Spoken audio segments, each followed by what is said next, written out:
Good morning. आमर OTT रे सबु वर्ष गोटे मध्यमा हो कि माध्यमान हो आ गरिष्ठक ए तीनिटारू गोटे क्वेश्चन आपण निश्चय पाइबे ओटीटी रे पेपर 1 आ पेपर 2 रे निश्चय ए तीनोटी जाकरू जेकोसी थिरु गोटे क्वेश्चन आपण पाइबे। तो मु पूर्व वीडियो रे मध्यमा कौन से विषय डिस्कशन करथिली। आज मु आपण मानक सहित गरिष्ठक विषय डिटेल्स डिस्कशन करिबी। आसंतु आमे फास्ट जानिबा गरिष्ठक कौन। गरिष्ठक को आमे मोड बोली भी कहि परिबा। तार इंग्लिश वर्ड होची मोड। तो ये देखंतु गुटे असंगठित तथ्यावली अछि। मध्यमा वीडियो रे मु आपन को कहितली कि जहा आपन को गुटे तथ्य देइथिबो से तथ्यटा को फास्ट आपन सानरु बड़ क्रम रे सजेइबे। तो आपन सजेइ देले सजेइला परे एठी आपन देखिबे को संख्याटा अधिक थर आसीछि। तार बारंबारता कोटार अधिका अछि। एठी अछि 7 7 देखंतु 7 संख्याटी एठी अधिक थर अछि।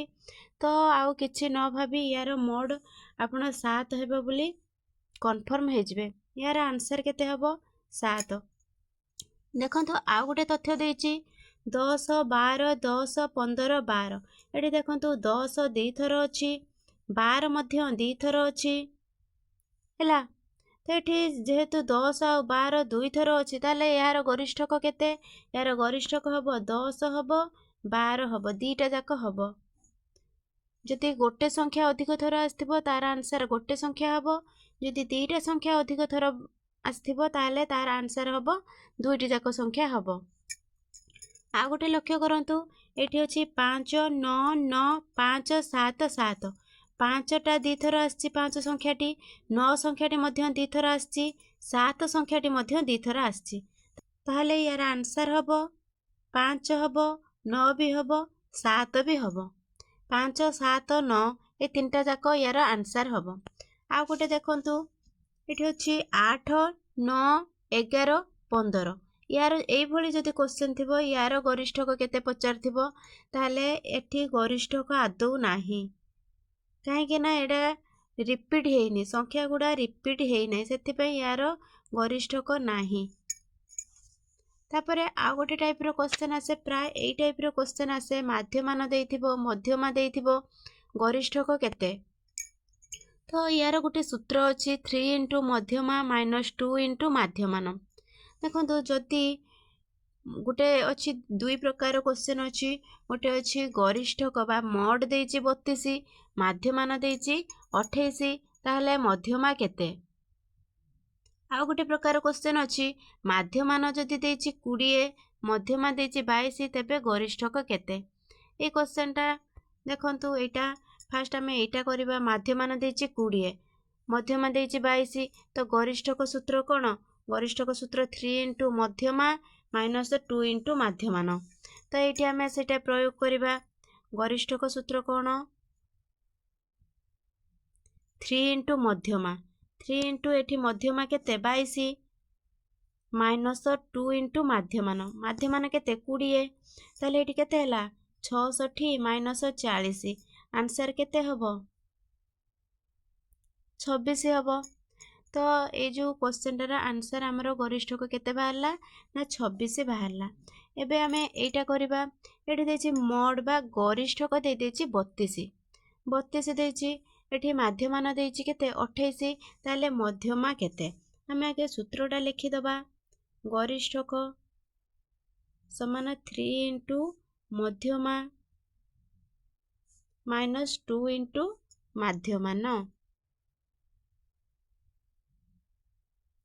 एठी गरिष्ठक जेहेतु दे देछि 32 एठी 3 * मध्यमा केते अछि मध्यमा देई नाही आमे मध्यमाटा बाहर करिबा। तो एठी से मध्यमा लेखिबा -2 * माध्यमान केते देछि माध्यमान देछि 28 हैला।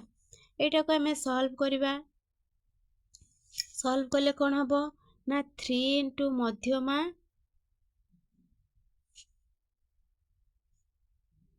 समान केते हबो 56 मिसाण 32 केते आसियो 88 हैला। तापरे मध्यमा केमिति बाहरियो ना मध्यमा हबो 88 हरण 3 मध्यमा केते हबो 88/3 ସମାନ ଆମର 29.3 ଆସିବ।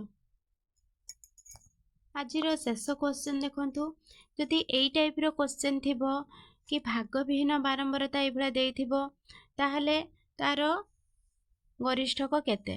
ଆପଣ ମନେ ରଖିବେ ଏଇଟା ହେଉଛି ବାରମ୍ବାରତା, ଏଇଟା ହେଉଛି ବାରମ୍ବାରତା, ଏଇଟା କେତେ ଥର ଆସିଛି।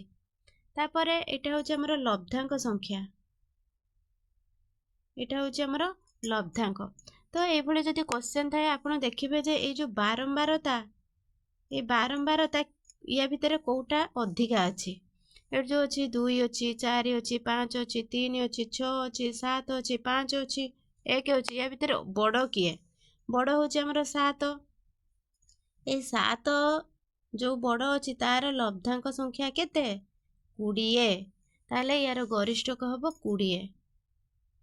ଯଦି ଏଇ ଟାଇପ୍ର କ୍ୱେଶ୍ଚନ୍ ଥାଏ କେଉଁଟା ବାରମ୍ବାରତାଟା ଅଧିକା ଅଛି ସେଇଟା ଆପଣ ଦେଖିବେ, ତାର ସେଟା ଆନ୍ସର୍ ନୁହେଁ, ଏ 7ଟା ଆନ୍ସର୍ ନୁହେଁ, 7 କିନ୍ତୁ ଅପସନ୍ରେ ଥିବ। ଆପଣ 7କୁ ଟିକ୍ ମାରିବେନି, ତା ସ୍ଥାନରେ ଯେଉଁ ଲବ୍ଧାଙ୍କ ଅଛି ସେ ଲବ୍ଧାଙ୍କ ହିଁ ତାର ଆନ୍ସର୍, ଗରିଷ୍ଠକ ହେବ 20। 7 ଅପସନ୍ରେ ଥିବ, 20 ଅପସନ୍ରେ ଥିବ। ଆପଣ ଏମିତି ଅପସନ୍ ଦେଇଥିବେ ଆପଣ ଯେଉଁ ପଟେ ବି ବୁଲେଇଲେ ସେଇ ଯେଉଁ ଆପଣଙ୍କର ଯେଉଁ ଆନ୍ସର୍ ବାହାରିଥିବ ସେଇଟା ହିଁ ଅପସନ୍ରେ ଥିବ। ଆପଣ ଭାବିବେ ବୋଧେ ଯେଉଁ ଆନ୍ସର୍ ବାହାରିଥିବ ସେଇଟା ହିଁ ଠିକ୍, କିନ୍ତୁ ସେଇଟା ଠିକ୍ ହେଇନପାରେ। ଆପଣ ଏଇ ଟ୍ରିକ୍ ଆପ୍ଲାଏ କରନ୍ତୁ, ଏଇ ଟ୍ରିକ୍ରେ ଆପଣଙ୍କର ଆନ୍ସର୍ଟି ସଠିକ୍ ହେବ ଆଉ ଆପଣଙ୍କର OTT ଏକ୍ଜାମ୍ ପୁରା ଭଲ ହେବ। ଆପଣ ଗୋଟିଏ ଥରରେ ହିଁ କ୍ୱାଲିଫାଏ କରିବେ। ଆଶା କରୁଛି ଆପଣମାନଙ୍କୁ ଭିଡ଼ିଓଟି ନିଶ୍ଚୟ ଭଲ ଲାଗିଥିବ। ଯଦି ଭଲ ଲାଗିଥାଏ ତାହେଲେ ଗୋଟେ ଲାଇକ୍ କରନ୍ତୁ, କମେଣ୍ଟ କରନ୍ତୁ, ସେୟାର କରନ୍ତୁ। ଯଦି ଆପଣ ଚ୍ୟାନେଲରେ ନୂଆ ଅଛନ୍ତି ତାହେଲେ ନିଶ୍ଚୟ ସବସ୍କ୍ରାଇବ୍ କରନ୍ତୁ। ରହିଲି, ଜୟ ଜଗନ୍ନାଥ।